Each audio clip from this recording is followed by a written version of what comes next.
aside from my soul. Welcome to Garth Spotlight. We're here to talk about the Defenders, and we're going to get into a little bit of the Marvel Universe in the TV series. But today we have Suleman, the host. I'm your host. No, you're not the host. From Future Reach. He's going to be breaking some bricks, crashing some walls, doing some damage. I'm a Kool-Aid man? No, you're Luke Cage. Oh, cool. Yeah, even better. I bring power, not diabetes. Yeah, that's true. That's true. Are you sure you don't want to give diabetes the slow kill to villains? That's like that'd be kind of funny, though. Yeah. But on the other hand, we have the chi-wielding Ian. Howdy. I'm the guy from across the pond. Yes. Inputting my impeccable knowledge of the Defenders. We imported him. Yeah, literally. Yes. He's come down from England. Long way to come down from. We'll see what his knowledge holds up. He's a big fan, so we'll get to see this. So, to start off, why don't you give us a little intro about Jessica Jones?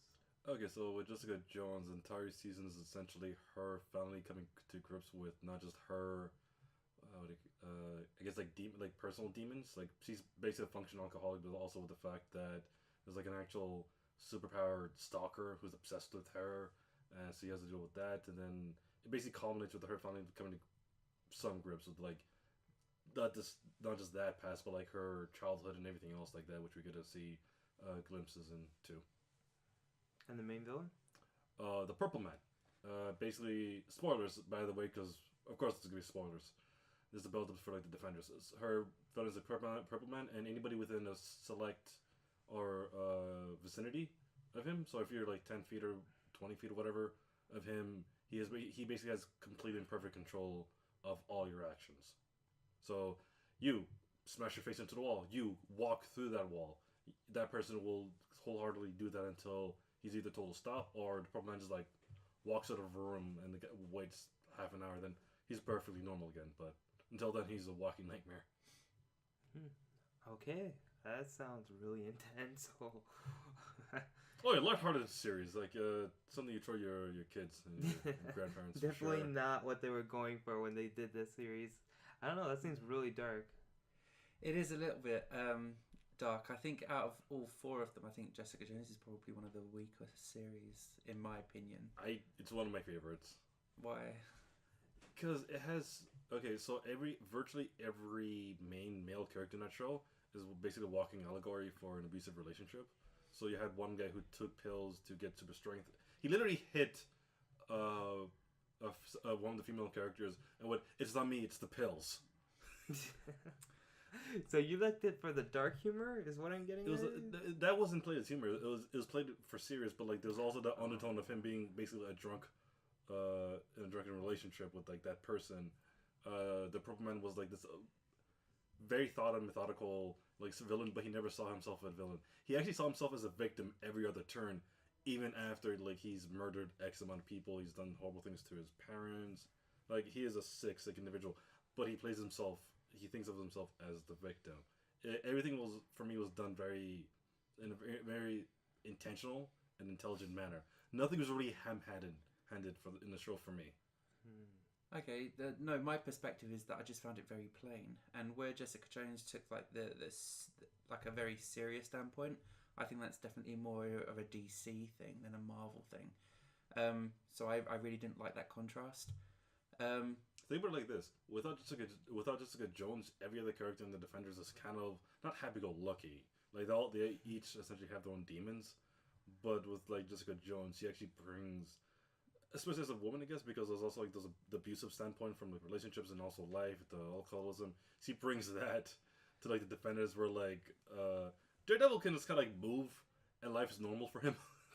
Yeah, but that's what I mean. With all of the other male characters, they have different layers to them. I didn't really get that from Jessica Jones personally. Really? Yeah. The abusive mother, the more successful stepsister. You're talking about different adopted. characters. You're talking about how these characters affected her. Where's her Herself. extra layers of being? For me, she was very shielding. plain. She was simple. She was a simple set character.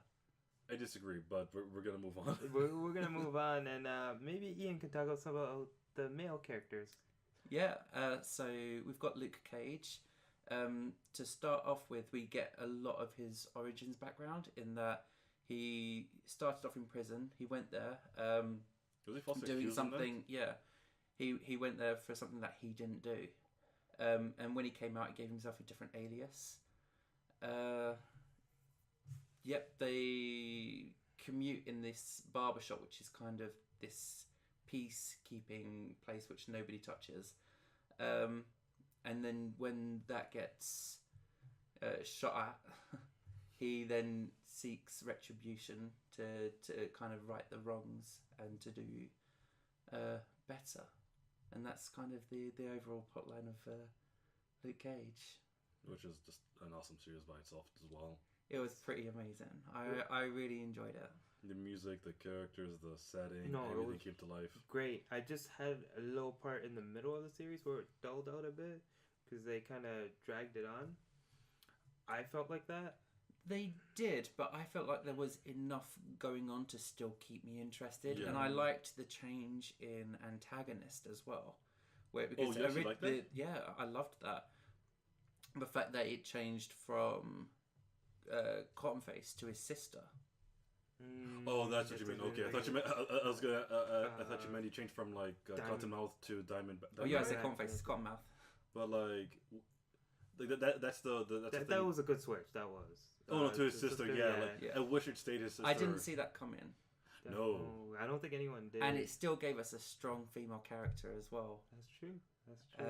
Yeah, What's her? I can't remember the actress's name, but like she did an amazing job. I want to playing. say Viola Davis. Same. Was it her? Is that her?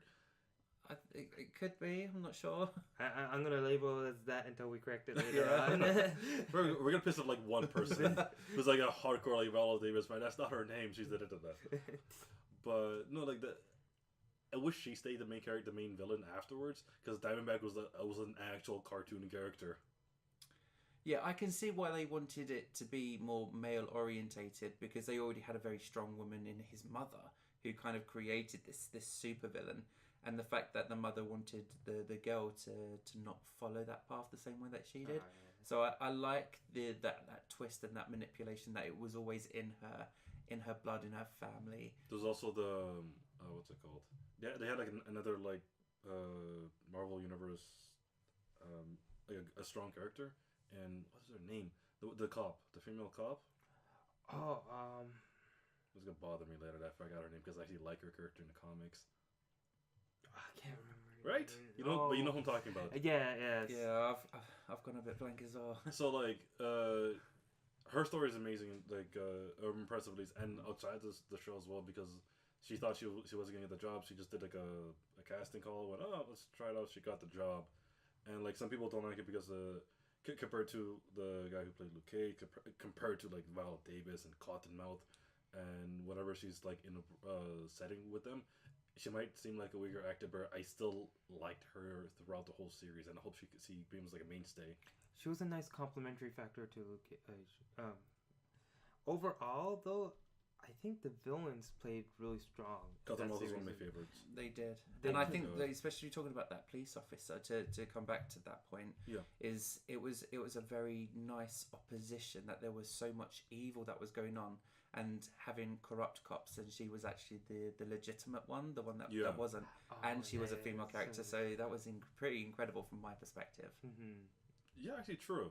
And the fact that like all of this took place within essentially just a block, not a block, but a couple blocks, like a neighborhood and an area. And you throughout the whole series, you actually feel like this is real, because between like Jessica Jones, Daredevil, and Iron Fist, it's like an entire city, so nothing really feel. Maybe Daredevil a little bit better, more because of just that one barrel he's really protecting. Yeah. But it's still kind of, by the second season, still New York as a whole. It adds elements in there, right? So it Yeah. adds a lot of dynamics, whereas Luke Cage stayed into a block. I get what you mean. Yeah, like I actually felt like a place, like a location. Well, you can actually. It just felt more substantial. I felt like everything evolved in a linear way from the barbershop, and it went just over like to the bar, to like all the other places that Just he had fixed to go. locations. Yeah, and then it started creating a whole map in our heads of what was where, right? Exactly. So they did really well with that as well. They introduced the Method Man into the MCU, so I'm really happy about that. I like that. Well, there's another one. It's, I guess, Iron Fist is the other male character. Yeah, so you want to do that? Because I don't like him. You don't like him? I love him. See, It's Damn great. it, Ian. there's an unaired episode of Iron Fist. It's not gonna help it. It's gonna be quick to wrap up. He's a really wealthy family that went over, and on their trip, you don't know for what reason at that time, they got shot down in the air, and he was saved by monks, So kind of like the first episode of Arrow. basically. And then he comes back, and when he comes back, oh boy, he wants to go back to the company and claim what's his, right? It's his company. Yeah. He wants to get it back. Well, looking like a homeless man. Well, It's still his name as well, I believe. isn't it, Yeah. on the building. Yeah, Yeah. Rand Yeah. Enterprises. and the whole concept was there was a partner who took over, and his daughter and son run it now, and the partner is dead, so they didn't want to give it claim. Well, that led to a huge development, basically fought out for the company, and that's like the simplest way I could put it. There was a lot of storyline, a lot of characters that got introduced, but the father was like the most manipulative in that whole series. They made him seem like he was crazy in the first few episodes, so put him in a mental hospital, right? So until he actually used his powers, you were almost convinced that he was crazy.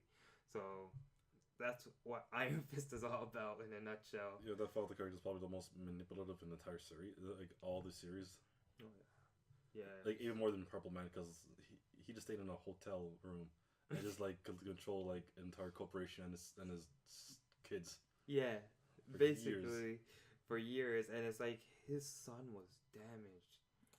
Yes. Oh my god, that's an understatement. Because if Luke Cage dealt with a block and like actual villains, and Jessica Jones seems like it was just like superpowers and their tragedy, and we have Iron Fist, which is just Father issues. emotional drama. Absolutely. It's like it's not normal stuff that we think about. No, and when we move on to Defenders, he is definitely going to have the heart, especially in the way that he's so compassionate and caring. And I think that's why he gravitates towards female characters, because there's the sister, there's Rosario Dawson's character as the nurse, who he meets when he finds, I can't remember her name, the Asian lady with the... Oh yeah, Katana? No, Yeah. Is it Katana? She uses Electra? a katana. She has the sword. I don't know if that's her name, but he definitely does gravitate towards Oh, having a compassionate, caring side, and he'll be the heart of the program, and I But- think that's amazing coming from a male character. It's still funny though, because like one of the what's it called? The scenes that sticks out to me was like when, because you're right, he comes off as just like a happy, joyful guy, and then like when he walks into the dojo, hey, come with me for a second, I have a phone call, and then he meets just like slip kicks a kid going, this is not a joke, you're gonna fight for your life one day. Going, oh wait, hold on, my mistake. Got a flashback. I have a little bit of PTSD. Ignore that. Do your katas. It is good, and he does war that as well, especially, and that is more apparent, I think, towards the end of the series when one of his brothers from the monk yeah, the Yeah. monk place has- comes back to bring him back, because he has his obligations and duties to do.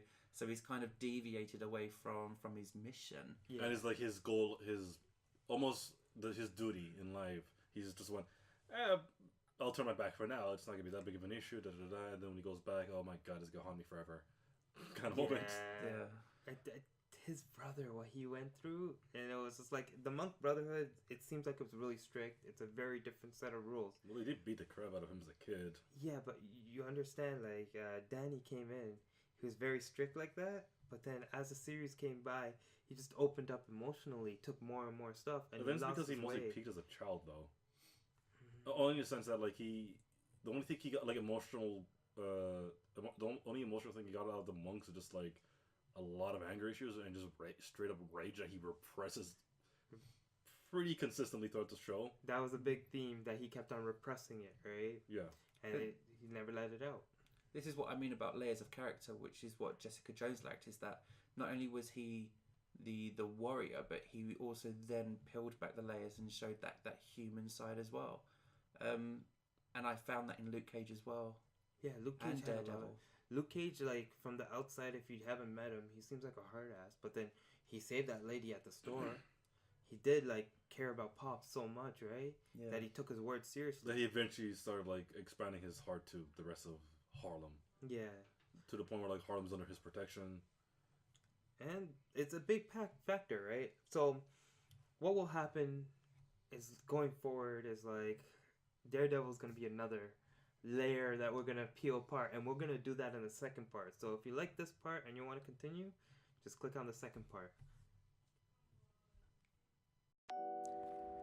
Hey everyone, if you want to continue watching, click here. Or if you're feeling lucky, click here for something totally random.